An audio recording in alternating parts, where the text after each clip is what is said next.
Welcome to the podcast. I am sitting here with Julie Taylor, and I have actually been following Julie for quite a few years on Instagram. I think before she became so famous on Still waiting for the fame, to be fair. Famouser. Anyways, so she is really fun to follow, really down to earth, and I just like her perspective on life. So, Julie, with that, can you just introduce yourself and let us know why we want to know you? No, that's very kind of you. Thank you. I always have a hard time introducing myself because I change what I do so dramatically so often. So I don't like to be held to anything. Don't label me, don't put me in a box, but I do a lot of things. I love to write. I talk a lot about personal development, motherhood, things like that on the internet, and then I do some business coaching and things on the side. So just kind of whatever I feel like that day. That's what I do. Awesome. That is Yeah. good. And you will see as we go along in this little presentation of your family that you are not alone in that, that you have some other ancestors that maybe didn't stick with one thing for their whole life. So So that's where I get it. That's good to know. it is good to know. All right. Well, let's just get started. I decided to start as far back as we could with your Taylor line. So with your father's line, Taylor's. And I'm going to show you some pictures as we go along. So if you are just listening, you won't be able to see these. But if you go to YouTube, you'll be able to see some of these pictures that I share with Julie. Okay, so your Taylor line comes from England, Wiltshire, England, and specifically Trowbridge. That's where your third great grandfather, William Joseph Taylor, was born in 1832. And this picture here that I'm showing you is the church that he was baptized in. Their family was nonconformist, which means that they did not belong to the Church of England. He was baptized Presbyterian. I'm not sure how active they were in that faith or whatever.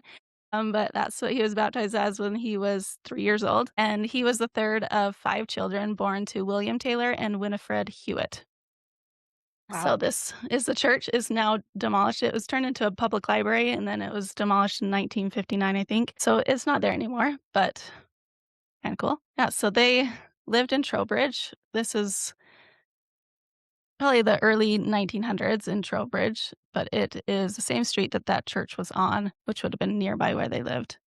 So his father was a cloth worker. There was about like 20 woolen cloth factories in Trowbridge. It was a city of about 10,000. And so it's probably what a lot of the people did in the area. So your third great grandfather also worked at this woolen cloth factory before he came to the United States. Yeah. So So is just all of this gone now? I mean, you might not know that, but like, no, there's still, I mean, in England, the buildings are so old. Like I'm sure if you went to Trowbridge to the street that he was baptized on, then there's another street called the Have, like Halve, that I looked up, and it's still there. There's still all old houses there. So there's probably, I don't know the exact house that he lived in, but it would have been one of them there. So when he was about 18, he was baptized into the Church of Jesus Christ of Latter-day Saints. He was the only one in his family that was baptized. oh, He really? married, yeah, he was. At least none of them looked like they had. And I don't actually know for sure, but he was the only one that came to Utah. And yeah, so he married Mary Bowring in 1853. Now her father was a carriage worker, like a carriage builder. So he would build carriages, and I guess she would travel around with him to like Ireland and different places where he would sell them and give them to people. And she was also baptized and they were married. And then 6 days later, they set sail to go to Utah. And I just think that's kind of crazy. Okay. 6 days later. So they were married January 30th and they set sail February 5th in 1853. Wow. Yeah, And that was after they were both baptized. that was after they were both baptized. They traveled with 314 other saints, other members Oh, of the church to New Orleans is where they landed. And then they went by like a ship up the Mississippi to St. Louis. And then they went in hand carts over to Salt Lake City. wow. So it took 8 months total from England to Salt Lake City, and they arrived in Salt Lake City in September 27th of that same year, 1853. Wow. So what do you think about that? Like, what do you think would have been going through their minds or their families' minds as they made this That's trek? interesting because you said they came to Utah, so they literally left specifically to come to Utah, like, Yes. not come to America. They, like, left to come to Utah. Yes. Yeah. I guess I just never I mean, it seems insane, right? Like, out of like, out of It context, does. it seems insane to, like, join a church and then set sail and then, like, go to this whole unknown place, and I guess I wonder, like, what their conversion to the faith was like because it Mhm. must have been intense to, Mhm. like, create that kind of pilgrimage, like, the desire Right. for that, especially to leave their families, like, if they To were the leave their only one families. Right. Yeah. that Yeah. And yeah, see I didn't actually find much about, like, their conversion, like, why they chose I believe William, he, like, heard some missionaries teaching someone else and then was interested and soon after decided to be baptized, but I'm wow. like, Yeah, like, I feel like it would make more sense if, like, the whole family did it, but, like, it's very, mhm, like, revolutionary to just do right, that and do it on their own, especially right, s after they were married. right. Yeah, no, it is Yeah, I mean, wow. it's a huge thing, I'm sure they had no understanding of even what Utah was, and maybe if they did, they Like, wouldn't have even come. what church was at that Right. point, like, who Mhm. really understood any of it, so, Yeah. wow. And now William, he did serve a mission before he was married, so he was baptized and then served a mission in Ireland for a time before he was married, so I'm sure that that was an interesting thing because 'cause I've heard that there was persecution among the missionaries and things in those areas too, so Yeah, I'm sure yeah, wow. he was not a wussy guy. He would have had to be Yeah, and pretty pretty, like, strong to do that. strong to make that decision and do such a drastic change, Mhm. it Yeah. does seem like something I would do, moving across the world 6 days after. Why not? Not Yes. really. Yeah, so once they arrived in Utah and Salt Lake City, pretty soon Brigham Young asked them to move near Provo because they were going to be building a woolen cloth factory. And I'm sure because of his experience, his family's experience in that, he was asked to go down there and to kind of oversee the carding department, which I think is when they kind of spin it actually into string or fabric. I don't really know, but that they put it on cards. I don't know. So that was his, kinda opportunity to start a career of some sort. So he did that, and he served in lots of different callings as bishop, as different things, and he was actually a peace officer in Provo for a time. Anyways, so he had married Mary Bowring, right? So they came over, went down to Provo. His wife, Mary, actually started a school in their home at this time. They had 7 children of their own, and she started a school for other children in the area, so she must have been well-educated, I'm guessing, to be able to feel like she could do that. This was also the time of polygamy, so William did marry a second wife, Rebecca Harris, in 1860, and they had 2 children. And then I'm just gonna share with you this article you can read. Okay. Now it might be kinda blurry. I don't know, can you read that? Yes. You want me to read it out loud? Yes. In Provo City on Tuesday, the 18th, William J. Taylor, after a short illness, aged 37 years. Brother Taylor was born July 7th, 1832, at Trowbridge, Wiltshire, England. He was baptized March 17th, 1849, at the same place and emigrated to this city in 1852. He was a member of the 34th Quorum of the 70s. By his consistent course, he won the respect and confidence of all who knew him. He has left a large family and numerous circle of friends to regret his early departure. Yeah, so he was only 37.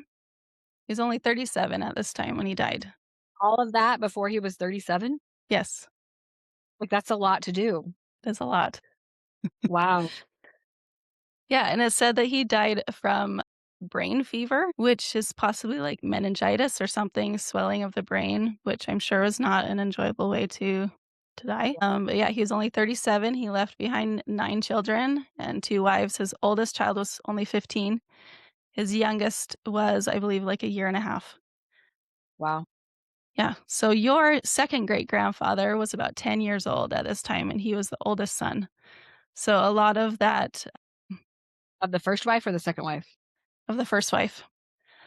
Yeah. So yeah, of the first wife, he was about 10 years old, and he was, I mean, he was now the man in the house, right? And at that time, like, they were scrappy, like, they had to make things work, and he started working. He worked at the woolen cloth factory and made things work. But what do you Wow. think that might have been like for them at that time?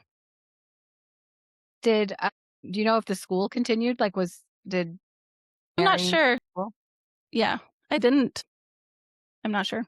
I just am like, I'm wondering what, like, if she was able to keep doing that, or if, Mhm. what other kind of work had to be done to keep things going. And like, Right. I've known that as we'll get more recent in my line, like, I know that's how I knew my grandparents, was that kind of like crazy dairy farmer work ethic. Mhm. And it makes a lot of sense to just see that that was, passed down all along. And I just think about like how cush my own life is now, and how, like, Seriously. the comparison of just, like, I mean, I'm 35, so that's why when I said, "You did all of that by the time he was Right. 37," because it just I don't feel like I've quite done that level Mhm. of stuff, which it's not better or worse, it's interesting to think about how different it is, but also the same, of, like, the Right. constant work and Right. and things passed down. Yeah, for real. Like, yeah. So I guess they did have some land. William had like, they had some land that they kind of farmed a bit. It didn't sound like they had a ton of land, but they did work the land left by their father is what it said. So, I'm Is not it sure the same exactly. land that, like, they have today? No, it was different land. Yeah, yeah, no, it was different, and so they kind of made it work and survived, all of the children kind of helping out and making it work. So then, like I said, he did weave for a time. I think he said he started when he was 15, he worked at that factory, and then in 1882, that's when he married Abby Jane Scott. So, now I wanna talk a bit about her family. So Abby Jane Scott, her father, Andrew Scott, was born in Pennsylvania, married a woman named Sarah Sleeper, and they had 5 children. When Andrew joined the church, she was not very happy about it and was not very supportive. And so I'm gonna show you a little bit about her. Okay, can you read that? During the spring of 1850, he began making preparations to go to Utah. His wife was very much opposed to the movement. She was a very devout Methodist. Finding her husband was determined to go west, she took advantage of an absence of her husband from home and sold everything, leaving the 2 little boys, Hiram and George, and half of the money with a neighbor, and taking the 3 little girls with her. She left home. When he returned, he found them gone, which one can imagine was a sad blow to him. Although he hunted everywhere for them, he could neither find them or information as to where they could be. It was thought her parents had sent her away someplace to keep her from going west. Andrew did not let this turn him from his determination to go with the saints. Yeah, Oh my word. That's I know. insane. So I was a little confused when I was starting to research, I'm like, "Oh, well, 'cause that Abby Jane, she came from a different wife." And I'm like, "Well, where did this other wife come from? Where did she go?" Turned out she never came. So, So he came alone with the he came boys? Did he alone with bring the the boys? boys. Yeah, he brought the boys, and actually on his journey to Salt Lake, he met Sarah Rowe. So she was I think she was only 18 when they got married, but she kinda helped care for the 2 little boys in their company or whatever, and he ended up marrying her in 1851, I think was the year. So, they got married and then got to Utah. They had 11 children, and one of those children was Abby Jane Scott, who eventually married William Joseph Taylor. And the reason I wanna talk about them is, the Scott family. They lived close, so they actually the farm the dairy farm was with them too, so I wanted to kind of piece together how they were related and all of that. So We this were- My family moved to Utah when I was in junior high. And the first Sunday that we went to church, my dad made a joke and he was like, "Well, you can't like anyone, like any boys that are in this ward because you're related to all of them." Because there's like the Bunnell farm and the Scott farm and the Johnson farm, and like all of them go far back enough that we're all like cousins in some way. Oh, So funny. it's a funny little. Yes, yeah. Yeah, so Abby was from that Scott family, from the 2nd wife of Andrew, and she grew up I guess her father also planted fruit trees, Andrew, and it was said I'm like, there's so many things I read, now I don't know if I have that here, but it was said that he was, like, the first person to plant fruit trees in Utah County. Wow. Yeah, so, I thought that was interesting. So, she kinda grew up with a farm and orchard and that sort of thing, and then married William Joseph Taylor Jr. in 1882. So this William Joseph Jr., he's the one he had a lot of occupations when I look through his history. So he first was the weaver. He did some in at the woolen factory, then went up to help build the railroad to Salt Lake City. He was also a farmer for a time. Then he went to the Spanish Fort Canyon and worked at the charcoal kilns. Not exactly sure what he did there. He was also after they were married, he, was called as a missionary to the southern states, and he was gone for a time, and then when he came back, he helped build a street railway. He was an assistant mechanic at the woolen mills. He was the Provo city water master for a time. He was also a fire chief and the city sexton. Wow. Yes, all of these things, and, I'm like, I don't think he was even that old by the time so eventually in 1906 with having 7 sons well, a bit before 19 so, like, 1900s about, he's like, "I feel like I need to get a farm for these 7 sons that we have something that they can do to work and help build their own income and sort of thing." So, they decided to find a farm, so they moved to a farm in Vineyard, but I guess the mud was so deep and the roads were not paved, and it was just kind of a mess when it was in wet seasons, so they only lived there for 1 year. And then they found the farm. They found the farm that you are so familiar with. Okay, so here, this was just in one of these little histories that are on his memories and family search. So it just says at the top that they purchased the J.J. Delatouche? I don't know, or George C. Scott Farm in Lakeview. So George C. Scott, he bought this plot of land, which I'll just show you here. It is right here. So this is like the 28th section, and he got this bottom southeast corner of it, which you can see is right along the Geneva Road, I think is goes like right through it. Does that sound right? Yeah. Yeah, I'm sitting a mile away from there right now. Oh, cool. And I went to BYU, and I remember driving on this road, and I'm sure I drove past that. So that's very cool. So that was the land that they, George C. Scott originally got in 1880. He was Abby Jane's half-brother. So he was one of those boys that his mom abandoned and left. He is one of those boys of Andrew Scott, and he's the one that originally got this land.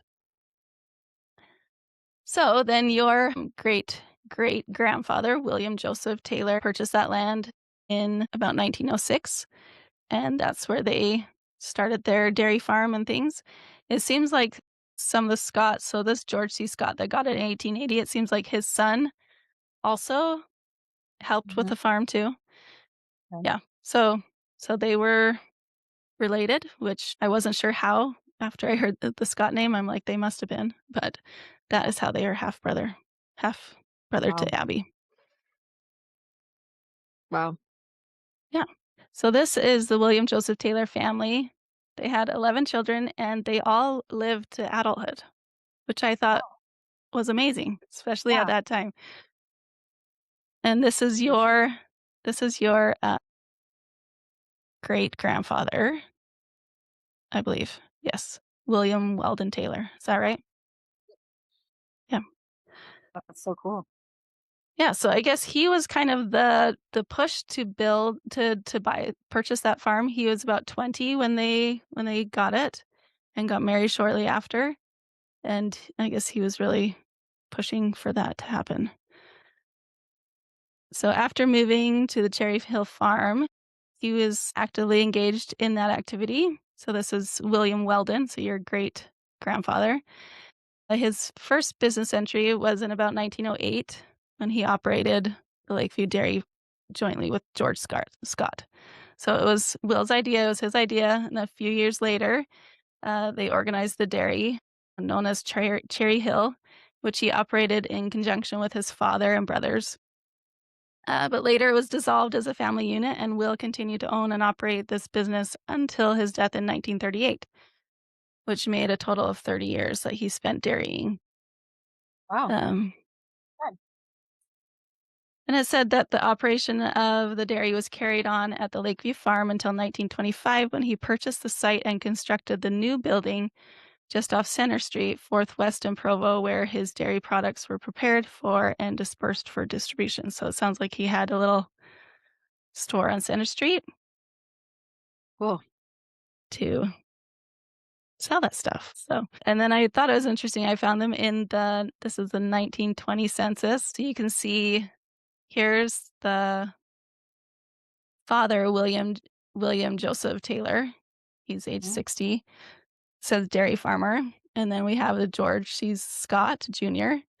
He's also living there with his family. And then we have Glenn L. Taylor, which is uh, a son of William Joseph, and then W. Taylor, William Weldon, your great grandfather with his family, and then Joseph, which is another brother. So they were all living there, all working on the dairy farm and the farm there, which is kind of cool. So I'm curious what so this is kind of to the point of your great grandfather, right? Uh, and then your grandfather also worked on the land there. I think he said that he was in real estate at some point and started renting out some of the land. So I'm Yeah, curious, you probably know more now. I know they sold the dairy herd when my dad was like 10. My dad's the Oh, youngest. okay. So I think he was like 9 or 10 when they sold it. And then after that, my understanding is that my grandpa just did other things like real estate ventures and things. And then when I was 10 or 11, we moved from St. Louis to Provo, and my parents built a house on that same farm, the Cherry Oh, Hill cool. farm, to kind of help let it go down another generation, but it Mhm. was not like there was no animals, it was no like, my wedding reception was in the barn, like, it's just become more of like a venue, but Oh, then, okay. they do lease out, like, all of the fields to, like, local farmers so that they do, like, the alfalfa fields, and then recently we've got cows back on the property, and Well, we've started doing some more farmy type things with it. So that's been kind of in the last 5-ish years that we've done that. So I was really close with my grandpa because when we moved here from St. Louis, I just spent a ton of time with him and up until his death. And so I got to know him really well. We were very close and he kind of instilled, he had this vision of Cherry Hill and like what he wanted it to be and mhm, how he wanted it to be used. And I just was kind of like instilled with that vision. And so then that's been something that's really important to me. So mm, it's just really cool to see how far this goes back and just kind of the line of like, I think I understand more now, like why it matters so much to me because it really does go mhm. back so far, and Right. to think of kind of the founding of Provo, like, my family's Mhm, been here since then, like, that's crazy. mhm, I didn't know, like, I left Utah for a long time, and coming back here we actually built a house a mile away from that farm, so we don't live on the farm, but we live close, and we spend a lot of time there, and it's always felt like sacred ground to me, and I feel like mhm, now knowing, like, just how deep the roots are there and in Provo mhm. in general, it makes a little more sense to me of why I feel so pulled to this land in this area. So it's just really Yeah, cool. that is very cool. And I think, I don't know, just seeing the pride that they had in that farm, like, I think even just to name your farm something, like, I don't think many people name their farm, but they, like, made it into an exciting like, a fun business, and there was lots of things I read about, that all of those brothers would be going around town delivering the milk and in their milk wagon and things, and, yeah, your family was a huge part of Provo and the building of the people there and the serving of the people there. Yeah. So, Yeah, it was like a even lot. like that school. Like, I just I Mhm, like the founding and how they were kind of and it makes me feel like that entrepreneurial spirit goes back a long ways, and the mhm, feeling of, like, wanting to do stuff and naming it something. It's funny that you say that because like, I've been a copywriter by trade, like, I name everything. Everything has a slogan, everything has a tagline, and, like, we branded the logo. Just last week, we had our Easter brunch at the farm, and I got everyone water bottle stickers with that dairy logo because we how all fun. love and it's just it's carried on, so it's cool to see how far it goes back because I only know firsthand my grandpa, Mhm, and before that, I've never really dug into any of this stuff, mhm. so Yeah, so it it's really started cool. with your second great grandfather, William Joseph Taylor. So, it's pretty cool. Well, it was a Yeah. lot of fun to research your family, and that's really only one little One branch, side. Yeah, one yeah. little part. Like, I mean, I there's scandal, I mean, it's crazy. It's Yes, just the yeah, abandoning children, yeah. yeah. That's really, really cool. Well, Makes me how does that feel kind of knowing a little more about your family? it's interesting, and I don't know, we don't have to get, like, deep into this, but, like, I've known that I have deep, like, LDS roots, but I don't think I ever I mean, obviously, my last name's Taylor, and I've kept my last name, and so that shows you how much I care about my family, like, name and heritage because I am married and I kept my name, but I just it's really powerful for me, like, to see how far back that faith goes and, like, how much they sacrificed for it, and it makes me frame it a little bit differently because they obviously believed in it in a way that maybe I never have had to and, like, sacrificed more for it, and, like, their level of conviction was deeper than I understood, I think, Mm, and to, like, emigrate for it and then just, like, serve and work and build up a whole it makes me wonder, like, how different it would be if they weren't if they didn't convert and what right. else would have happened. Mhm. Yeah. Yeah. No, they left a huge legacy, and you can just see it as I was looking through, their profiles and their memories and things on there. It's like, I know I could just tell that they were I don't know why I'm getting emotional, it's your family, but, like, they were strong people. They were people that created, that helped build the area and just lifted each other up, and it's a powerful thing to see people do that, and so it was really a lot of fun to look at your family tree and to learn more about them. So after this is over, I'm gonna show you how you can find some more about your family because there's honestly, like, hundreds and hundreds of pages that people have written about your family, and it's powerful stuff to know those stories of your ancestors, and I know that you know that, and just But I knowing don't have the power of, like, how much it right. makes me feel because we look to, like, our siblings or our cousins or our parents, and sometimes when we feel different than them, it's like, "Well, where did I come from? Like, why am I like Right. this?" And then to see those patterns of, like, go that far back, and I'm not trying to assign too much meaning to things, but it makes sense to me of why I feel this, like, crazy my family, my husband and children, we moved back to Utah from Connecticut a few years ago Mm, for the sole purpose of being closer to the farm and to be on this land and to be and I've always just felt so called to carry on this legacy in a million ways, and this I don't know, I'm getting emotional because it just gives me a lot of meaning of sometimes I think I'm silly for how much I care about it and how mhm, much it just seems so special to me, and it seems really important to preserve and to carry on the legacy, and then reading these stories and seeing how hard these people worked to build this and to found this and how much they cared about it, I right, don't feel silly at all right, for how much I care about it and why I feel so called to it because I think that, like, our roots go deeper than we realize, and when I stand on that ground, I'm standing where all of them have stood, and I'm mhm, feeling all of hard work and all of that learning and all of that sacrifice, and that's in me too, and it kinda makes me double down on my determination to mm, carry that on, and I love that. so Well, thank you so much, Julie, for being here and for sharing thanks for and that letting work, that's so much work you just did, that's it was oh, fun. Honestly, I could do it for hours, but yeah, I only, like, just touched the tip of the iceberg, so there's so much more that you can learn about them, and I'm grateful for you for being here and letting me do that for you. How can people find you? I know on Instagram might be the best way to oh, yeah, just on Instagram, I'm the Julie Taylor, the one and only. the one and There's only. actually a lot of Julie Taylors, but yeah, that's who I I'll am. link you.